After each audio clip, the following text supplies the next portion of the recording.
ربكم فاعبدوه هذا صراط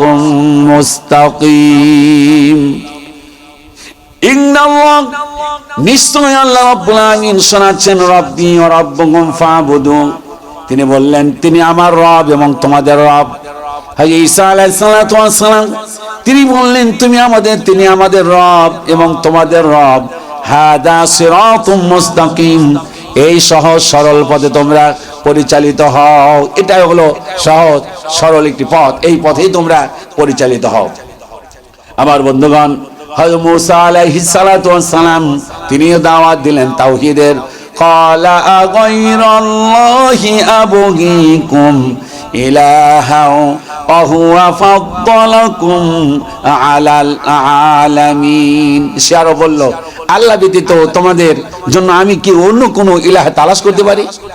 আমার তো ইলাহ একমাত্র তিনি হলেন আল্লাহ আমি আল্লাহ ব্যতীত আর কোন ইলাহ কি তালাশ করব অথচ তিনি আমাদের বিশ্ব জগতের মালিক তিনি হলেন বিশ্ব জগতের উপর শ্রেষ্ঠত্ব দান করেছেন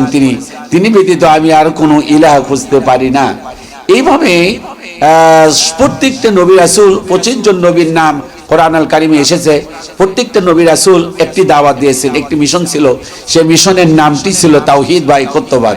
সাইয়্যিদনা মুহাম্মদ সাল্লাল্লাহু আলাইহি ওয়াসাল্লাম উনি যখন দাওয়াত দিলেন তখন দাওয়াত দিলেন এইভাবে কুল ইয়া আহলাল কিতাব আহলে কিতাবদেরকে দাওয়াত দিলেন তাআলাও তোমরা সেই দিকে আসো ইলা কালিমাতিন সেই কালেমার দিকে আসো সাওয়াইম বাইনানা ওয়া বাইনাকুম যা হলো তোমাদের মধ্যে এবং আমাদের মধ্যে এবং সমান সমান বিশ্বব্যাপী দাওয়াত দিলেন কুল ইয়া আহলাল কিতাব তাআলাও ইলা কালিমা সেই কালেমার দিকে আসো সেই বাণীর দিকে আসো সাওয়াইম বাইনানা ওয়া বাইনাকুম যা তোমাদের মাঝে এবং আমাদের মাঝে সমান সেগুলো কি আল্লাহ না'বুদা ইল্লাল্লাহ ওয়া লা নুশরিকা বিহি শাইআ দাওয়াত দিলেন আল্লাহ ব্যতীত আর কারো দাসত্ব করা যাবে না আর কারো গোলামি করা যাবে না ওয়া লা নুশরিকা বিহি শাইআ এই কথার উপর তোমরা একমত পোষণ করো